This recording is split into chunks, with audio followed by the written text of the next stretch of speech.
Hello everyone. Today we're going to be talking about some tips on how to get through the AP Lang multiple choice portion of the exam to help make the day of your test a little less stressful. Just to start off, there are some basic test taking tips that can help eliminate some stress when going through the multiple choice. The first one being answering every question even if it's wrong. The AP tests do not count wrong answers, so if you are short on time, fill in as many unanswered questions as possible. Next is process of elimination. Pretty straightforward, you eliminate answers you believe are wrong and you work with whatever answers you have left. Next is annotating.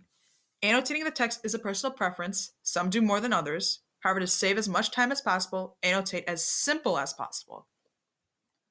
Finally, the letter of the day is where you pick one letter and fill in any unanswered questions with your chosen letter, only if you have little time left. You're more likely to get an answer correct with the letter of the day than just picking random answers. Time management is essential for an AP exam, so it's important to know what to do when you're taking a timed test. It's important to not spend a lot of time on just one question. Focusing on one question takes time and limits how long you spend on other questions. Don't worry about answering a question that doesn't come easily to you. It's normal, so when you come across something you can't answer, skip it and move on. And if you have time to spare, then you can go back and answer any questions you skipped. Continuing with more tips to help with AP Lang multiple choice. You can determine important aspects of the text like the argument or maybe an important shift in tone or mood that you see. Circle unfamiliar words and confusing phrases or sentences so that way if a question asks about it, you can easily find it. Write down key concepts in 3 words or less so that way if you go to a different question, you can easily come back to the passage and see what the passage was about to help answer the question. Things to remember, the multiple choice section is only an hour for 45 questions, so don't sit in one question for too long and then not have enough time to answer the other questions. Remember to bring a number 2 pencil and a blue or black pen for the exam, and then you aren't going to be able to answer every single question correctly because getting a perfect score is made to be unfeasible. On to Nathan. All right, guys, today we're going to be reading The 40-Year-Old Burnout by Jonathan Malesic. This is from the Chronicle of Higher Education, telling us it's probably going to be about college, and Burnout telling us it's probably going to be about stress. So let's begin. Oddly enough, my burnout began after a year away from the stresses of my job. I had just been on a sabbatical in a bucolic region far from my college. I don't know what bucolic means, so I'm going to circle that word. When I returned to work, I was teaching, directing a teacher, so on and so forth. Important info, this guy is a teacher. At first, it was exhilarating. I'm not a morning person, but on my first day back that August, I showed up early for an 8 a.m. meeting where I trim cut, linen suit, eager to do what I loved. Important to know, this guy does what he loves. That energy and confidence didn't last the duties I took on to serve my colleagues and demonstrate my indispensability. I meant to a heavy overload with no extra pay. I was also living apart from my wife, who was teaching in the town where I had spent my sabbatical. Felt every bit of our 2-body problem. I started having recurrent and medically inexplicable sharp pains in my torso, so on and so forth. So I'm going to call this downfall because this is kind of demonstrating the beginnings of the stress negatively affecting his life. Without getting to see my wife regularly, I depended more on my job to affirm my worth as person, Maslach and leader. Right, that close relationships workers will be far more dependent. Without close relationships, will be far more dependent on clients and colleagues for signs of appreciation. This whole paragraph is kind of about the ethos of Maslach and leader. Showing that this is a real problem that has been studied, as you can tell by things like the Maslach Burnout Inventory. Eventually, I came to dread every class meeting. I thought often of faking illness and canceling class. This kind of shows, and then in parentheses, I never did. So this kind of shows that he is very burnt out, but he still loves his job, so he knows he shouldn't be intentionally sabotaging it. And then this also goes on to talk about people like Mary Ellen Weimer, who writes that when she retired she retired early after struggling to stay alive in the classroom. This kind of shows that this guy is not alone. This is not an isolated case. This is a very persistent problem, especially in the educational world. The language of survival is not mere hyperbole. The chronic stress associated with burnout diminishes the brain's executive function. Again, going into those health effects of stress, it can just make even some simple stuff harder, which is also in the next 2 paragraphs, such as planning the next day's class sessions felt like doing a crossword puzzle in cuneiform. So we'll go with this whole thing. This kind of just shows you basic becomes hard. because again, stress can do a lot more than just affect your mental health. It can also affect your physical health. More on that in this paragraph. All semester, I completely forgot about simple but effective techniques I had used for years. You can see here it's starting to affect his memory, his ability to do what he could do before. Students' evaluations of my teaching remained positive, but I know I was working below my previous standards in the classroom. Again, you can see, despite him being burned out, he still has a passion for what he's doing. So burnout isn't going to be something that takes away from your passion. In fact, here you can see, in fact, Maslach discovered that the most competent and engaged workers are often at the greatest risk for burnout. This is because they have a lot to lose and they are willing to keep pushing until they do become burnt out and don't stop because they do have such a passion. Here, another researcher, Janie Krausmer, has found that burnout is more acute in younger faculty members than in older ones. So this is just kind of some facts about burnout and who it can affect. So I'm going to label this facts. But it shouldn't be entirely up to the individual to keep burnout at bay. Maslach and Leader go on to describe all these as characteristics of workplaces, not individuals. So kind of putting some of the blame onto the workplaces for causing this and not on the individuals.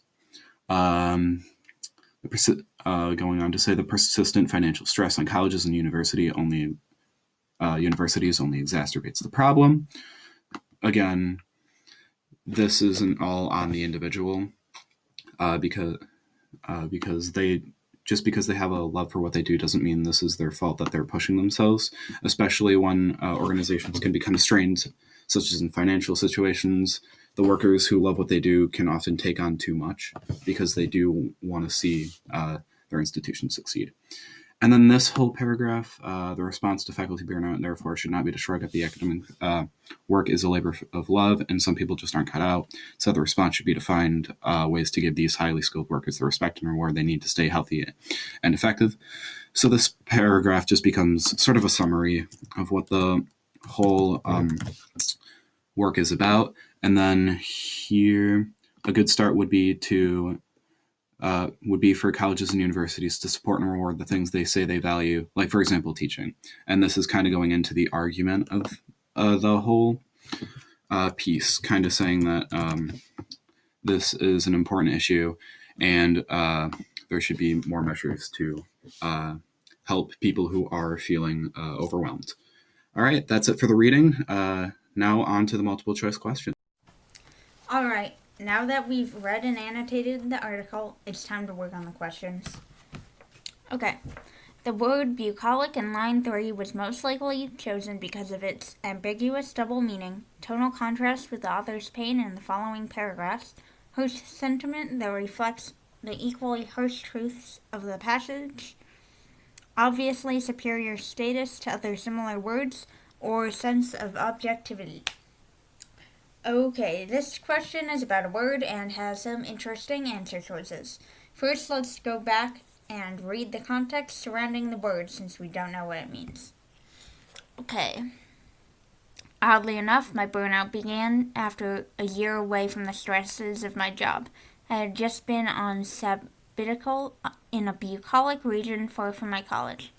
Okay, so it's describing a region, and from this we can get that bucolic probably means somewhere calm or rural, where he was away from his job and, taking a break.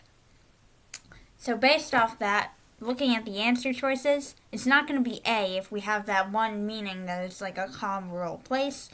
It won't be C because it's not going to be like a harsh place, it's calm. D is very, very subjective, so it wouldn't be that choice. And E,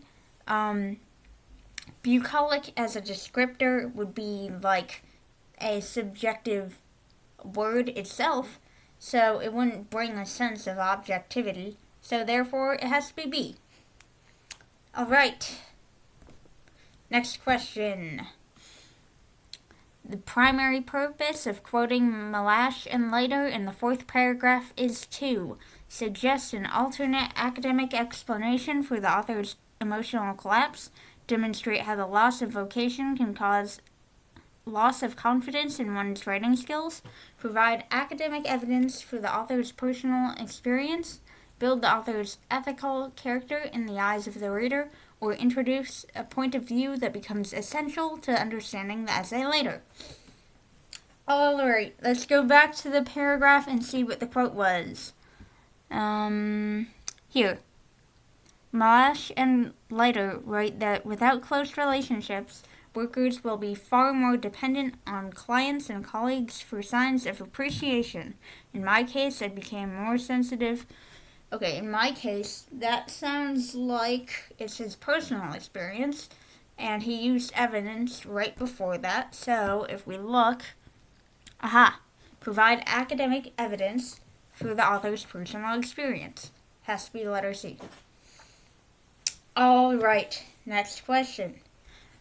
According to the author, his attempt to demonstrate my indispensability most directly resulted in extra work without compensation, separation from his wife, health problems, thoughts of canceling class, or extended periods of sleep. So let's go find where he says this.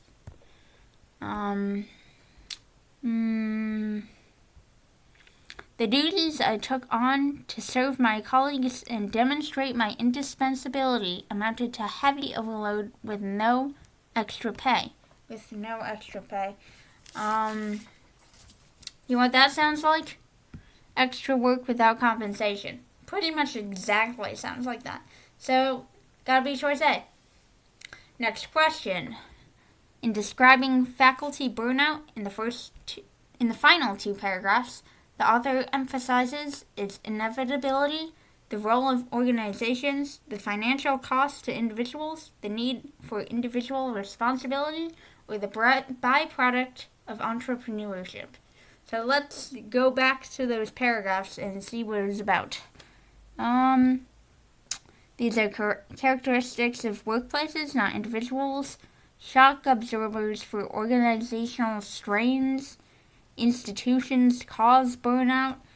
So this all sounds like B, the role of organizations. Cool, let's keep going. The word that in the last sentence of the 9th paragraph, that is especially true in universities, refers to the sense of chronic stress felt by young professors, the need for limits on hours worked at universities, the confusion of love with money, the habit of overwork that leads to chronic stress, or the desire for a successful academic career. Alright, let's go back to the 9th paragraph. That is, okay. Their willingness to labor for love and money will over time expose them to chronic stress. Okay. Going back to the answer choices, that looks like D.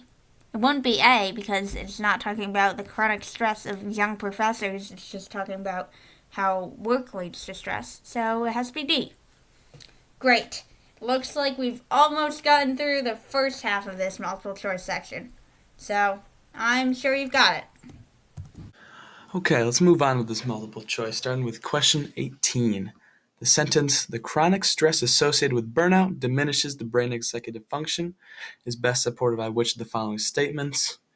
Well, if you take the time to read each of these excerpts, you find that B is the only one to actually provide evidence for what is being stated here. Everything else, it talks about similar concepts, but doesn't really give evidence to support, whereas B gives personal experience, which is a form of evidence that supports that his chronic stress diminishes his brain's executive function. So we can safely say that B is the answer to 18. Number 19. This essay alternates between conciliatory agreement and point-by-point refutation. Not really. General principles and objective evidence. That's a tempting one, but we'll keep moving. C. Comparison and contrast. No, he's not comparing or contrasting. Process analysis and spiritual reflection. No. Personal confession and academic analysis. E feels like a slightly more specific and better version of B, so I think between these two, E is the better option. So we can safely say that The answer to 19 is E. Moving on. Question 20. According to the author, Krosmer found that young female faculty members are most likely to experience burnout because of... Okay, well, first off, looking at A, we can eliminate A. That's not relevant. We can eliminate E. It's also not relevant. Okay. Now, B, their inability to... No, irrelevant as well. C, their habit of building barriers between their work and psyche. That actually feels like the opposite of what this is trying to say. I think that would be preventing burnout, so we can definitely eliminate that, leaving us with D, their tendency to take on excessive responsibilities at work. Alrighty. Moving on. Question 21. All of the following contribute to the approachable tone of the essay except... Okay. Well, the first four, we can all see that similes, first-person point of view, varied syntax, diction emphasizing feelings and stress, all of these things make the essay more, personable, more easy to connect with. They all contribute to the tone. So we can eliminate all of these because choice E, use of quoted speech from known authorities, is the only thing that is not about the tone, it is about the evidence used in the article. So we can say it's E because that's not contributing to the tone like the other ones all are. 22. The 10th, 11th, and 12th paragraphs of this essay display a turn from literal language to metaphorical. No. First person to third person.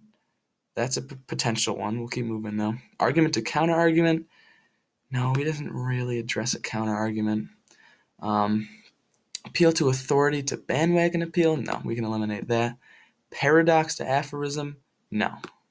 So it leaves us with just B, first person to third person, which is true because most of the beginning of the essay he's talking about his experiences, but then at the end he really kind of delves down into like the academics and the stats behind it and stuff for his argument. Okay, last question, and then we're done. Question 23. The intended audience for this essay is most likely A, those who aspire to graduate from college. No, we can eliminate that. It's mostly about burnout and professional people working in education, but not the students. B, those who have suffered personal burnout. Maybe. C, those who are seeking to avoid burnout. Also maybe. D, those who are doing... No, it's not D. Or E, those who work in or have benefited from higher education. Well, if we look back here, his final point that he makes is about the education. He's talking about how education should, how the education system should respond to burnout. And it's, so the B and C don't really mention this, whereas E does, leaving E as the best answer for this question. So we'll go with E. Okay, that's pretty much how you do some good old AP Lang multiple choice.